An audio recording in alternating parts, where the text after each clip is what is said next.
Hey Bookish Babes, and welcome to my book night. We are monsters. We give and we take. For those that are new around here, the name's Rainy. I read all different types of books, primarily fantasy romance, so if you're interested in that, please like and subscribe to my channel down below. Today's video is actually very unprompted. I wasn't planning on making this video, and then I was watching Claire from Claire's Neverland of Books. I'll tag her underneath here. And she was doing a massive unhaul at the end of the year, and she was talking about books that are on her shelves that she doesn't need to bring with her into 2025. And it just got me thinking, you know, I'm running out of room on my shelves. I honestly want books there that like actually matter to me, that I know I'm gonna read, that I'm gonna appreciate. And some of these just have to be let go. Now I will say, some of these have been listed on my Pango, but a lot of them have not. So I will link my Pango underneath here in case you're interested in any of these books, the ones that I did list. But some of these, a lot of these are just going straight to my Second and Charles bookstore because they're having a big sale right now, so I figure I could get more books, more bang for my buck, you know? So anyway, with that being said, let's just go through what books I'm unhauling. Now, if you see a book that you're like, girl, you should give that another chance, chances are I probably don't have it anymore, but I would reconsider borrowing it from the library or something. So just keep that in mind, okay? Now, in no semblance of order, we're just going to go random, no genre order, no breakdown, no nothing. Here we go. I'm starting with The Stopover and The Do-Over by T.L. Swan. I picked these up back at a really big bookstore like 2 years ago, and I was basically just grabbing any book that I had heard of before as I was starting to like build my shelves up. But since then, I keep looking at these and not getting these, and this isn't even the first and second book in the series. This is like book one. I think this is like book 4 or something. My friend Kelsey said that I could just read these on KU and that I would like them, but that the first one is the best one, and then they kind of go not downhill, but not as good by them. So I'm just going to get these on KU. We have the first book that I actually got from Aardvark Book Box, and to be fair, I've only heard one person read and rate this, and it wasn't that great of a rating. I've heard nobody talking about it, and I don't really want it anymore, and that is Dreadful by Caitlin Rozakis. I've not heard anyone say anything about this. I've just heard that it's too corny and cheesy and a little bit crass. Honestly, I kind of give up on it. Up next, we have a book that like seems pretty dark, and I've heard it's just like, I don't know, hard content, and upon second thought, I don't know why I ever really bought it, because I'm just not interested in it. And that's Labana by Otessa Moshfegh. I think it's also because I've heard like concerning things about her, how she's very problematic in things that she writes about. And I've just heard that this one is like insanely triggering for not really great reasons. So I don't want it on my shelves anymore. Another one that I'm getting rid of is a fantasy romance that I was initially interested in when I bought, but I have not heard great things about it as a whole, and it's just kind of downward spiraled since. And that's The Foxglove King by Hannah Whitten. I was interested in it when I got it, but I just don't really care anymore. I heard it's going to kind of give me like Kingdom of Wicked vibes, and I didn't like Kingdom of the Wicked, so I don't think this needs to be on my shelves anymore. And one of my special editions that I'm getting rid of that I'm going to put on my Pango, this will be on my Pango, is A Fragile Enchantment by Alison Saft. I believe this is the Illumicrate special edition of it. Like, I tried Alison Saft with Into the Drowning Deep, or, well, not Into the Drowning Deep, A Dark and Drowning Tide, and it was just, I soft DNF'd for now. But, like, this is, like, a historical-ish, like, fantasy-ish, like, just a book that I'm not interested in, and it is very beautiful, but it's not beautiful enough to keep on my shelves. Then we're getting rid of The Inheritance Games by Jennifer Lynn Barnes. I have held on to this for a hot minute, but I really don't have any interest in reading this. I'm not a big YA girly, and when I am, I don't spring for, like, the mystery ones. Like, I'm gonna keep the Holly Jackson book series because I still do want to read that, but, like, I'm just not going to get to this. Then we have 3 books in a series, and I picked them up because they look beautiful and they're about vampires, but, like, I just know I'm never going to get to these. Like, I'm never itching to pick these up. And that is the Lore and Lust series by Carla Nicole. And it's like book 1, book 2, and book 3. I'm like, yeah, these are very pretty. But like, I don't foresee myself picking these up like anytime soon. The next couple might hurt some of you romance girly souls, but I think you'll survive. I'm getting rid of Salt Kiss by Sierra Simone because this is a KU book, I'm sure, and I just don't feel like I need to own this. And I could just read it on Kindle Unlimited, honestly. And it's just taking up space on my shelf. Same thing for the Dark Olympus series. So I'm getting rid of Neon Gods, Electric Idol, and Wicked Beauty. I have been collecting these. I only have the first 3 so far, but like these are also KU reads. Like it's not like they're going to be life-changing to me. Like, yeah, sure, they're going to be fun, but I don't feel like Katie Roberts is an author that I need to actively collect their books. And I haven't read these since I bought them, and it's been like 3 years at this point. So they can just be KU reads. Up next is one of my only other special editions that I am getting rid of, and that is Fathom Folk by Eliza Chan. This was an Illumicrate book box. This has like a 3.1 on Goodreads. Like, no one is liking it. Everyone's saying that it's bad, and I just have not been itching to pick it up. Now, is it beautiful, and do I want it to stay on my shelves? Yes, but I'd rather it go to a home of someone that's actually going to appreciate it. And this might hurt my friend Brittany, but it's fine. I'm getting rid of The Simple Wild, Wild at Heart, and Running Wild, all by K.A. Tucker. Now, did I give this a 5 stars? Yes. Did I enjoy it? Have I had any interest in picking up the rest of this book? No. Honestly, I really kind of liked that it was just like a one-off for me. Like, I thought this book was good. It was really great, but like, I don't really feel interested in reading a romance where we're still focused on that same couple pairing in the second book. And like, also what bothers me is that I can clearly tell that this is the indie published version because of the matte, and then these are the regular paperback, and so they don't even match. It bothers me. And so, you know what? I'm just gonna get rid of these to someone that could appreciate them, but I might sell these on Pango as a set, I think. Then we have a book that I picked up, and I don't know, it was like $1, so I bought it, but it doesn't need to be on my shelves. If I'm ever going to read this, it can come from the library, and that's House of Leaves by Mark Z. Danielewski. I've always just wanted to know what this book is about.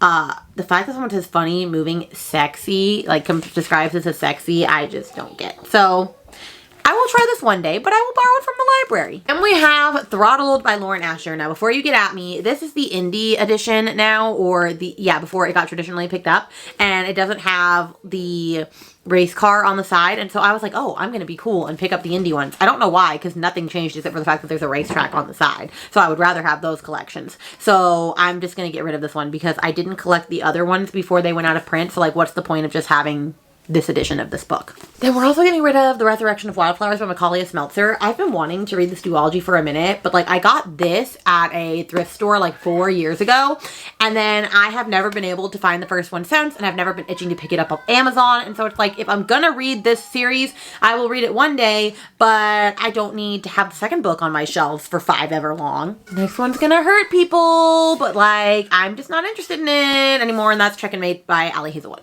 Now, I don't read every Allie Hazelwood book. I do like Allie Hazelwood books, but I had no interest in reading Love on the Brain, and I'm not sad that I didn't read it. And I have no interest in reading Check and Mate. I just don't. Her YA one, I just don't give a rat's booty about, so it's going away. Then up next, we're getting rid of A Thousand Boy Kisses by Tilly Cole. I know I've heard really sad things about this, but like, I don't know. This one is just not speaking to me anymore. I'm just not interested in it. I don't know if it's that the cover is really ugly to me. Honestly, this is one of the ugliest covers I think I've seen. I just do not like this. I don't know. I'm kind of like, plus it has like a sequel, and I'm like, does it need a sequel? I don't know. I'm like intrigued, but not. Yeah, I don't know. Should I keep this? Should I keep this?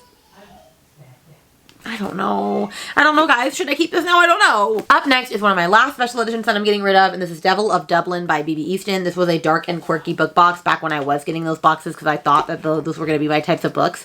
But I just don't have any interest in reading this, so might as well let some girly that's gonna love this own it. Then we have The Deal and the Mistake by Elle Kennedy, because I was going to collect these. However, I don't even really love these covers, and I think the new covers are cuter to me. But also, if I'm gonna read these, I think they're on KU, and if they're not, like, I'm not as itching to get into like old popular romance books as I am to get into like the bigger, better romantic-y books that I should have read already, like Cruel Prince and stuff. So like, I don't care if I get rid of these. Then we have The Dead Romantics by Ashley Poston. And yes, I did want to read this at some point because I really, really liked The 7-Year Slip, but I didn't really like a novel love story when I tried it, and I just don't feel like I'm in the mood to pick this up anymore.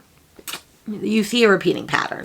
Then we have What Might Have Been by Holly Miller. And I do believe I picked this up because of a specific bookstagrammer who was reading it. However, I've not really heard a lot of things since then. And so, like, it's just sitting there and it's never gonna get read. Then I'm for sure getting rid of It Starts With Us by Coho. Okay, I read It Ends With Us. I loved it when I read it. I just don't really think this needed a sequel or a prequel. So I'm just not gonna read it. Okay, next I'm getting rid of How Does It Feel by Janine O'Reilly. I I have not heard the best things about this fantasy romance, and I'm pretty sure it's on KU as well, and I just don't need to have books on my shelf that I just don't feel like reading anytime soon because it doesn't sound intriguing to me. Same thing for The Curse of Saints by Kate Dramis. This came out like 2 years ago, and I've not really heard anybody talking about this series so much. Like, no one is saying that this is like the best work of fiction ever, and so away it goes. Up next, we have Underneath the Sycamore Tree by B. Celeste. At the time that I bought this, it was like I was a romance girly, okay? And I've heard that this is a really sad book, but I just don't want to read it. I'm not in this part of my journey anymore. I'm also going to be reading Suburban Hell by Maureen Kilmer. I have heard pretty awful things about this book, so I'm just going to let my friends, like, believe them when they say that this is not good and to not waste my time on it. And when I went to my thrillers shelves, I tried to be ruthless, okay? And so I'm getting rid of 3 books by an author who I've read 2 books from before, and they've just been mid. Well, actually, one was mid and one was bad. So I'm getting rid of The Family Upstairs and The Family Remains by Lisa Jewell, and I'm also getting rid of The Night She Disappeared. These are the only Lisa Jewell books that I haven't already previously unhauled because I thought that I was going to read these at some point, but I just don't care for these anymore. I'm also getting rid of Little Eve by Catriona Ward because I'm just not interested in that. The only book that I'm interested in reading from them right now is The Last House on Needless Street, so I will keep that. But like, I'm just never gonna pick this up. I'm also never gonna pick up You Love Me by Caroline Kepnes. This isn't even the first book in this series, so like, why am I holding on to this? I don't freaking know. I have a problem. And then I'm also getting rid of The Arrangement by Robin Harding. I only spent like $1 or $2 on this at a book sale, but like, it has like an interesting premise, like a sugar daddy whole thing, but like, I don't know, just not for me. And we have some books that I own that I loved, but I still want to get rid of because I'm just never going to pick them up again for any purpose.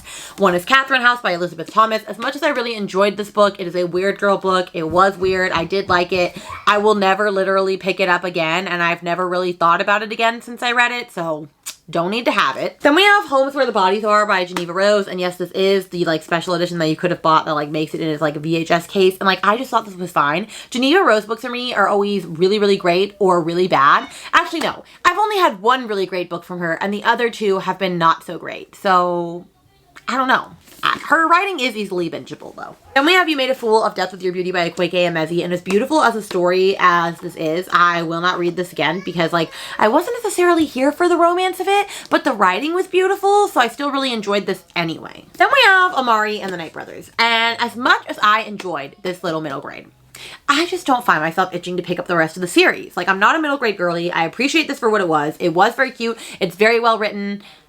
But, like, if I want to read the rest of it, can't I just, like, borrow it from the library? Up next is a book that I just don't want to say why I have it. Cirque Berserk.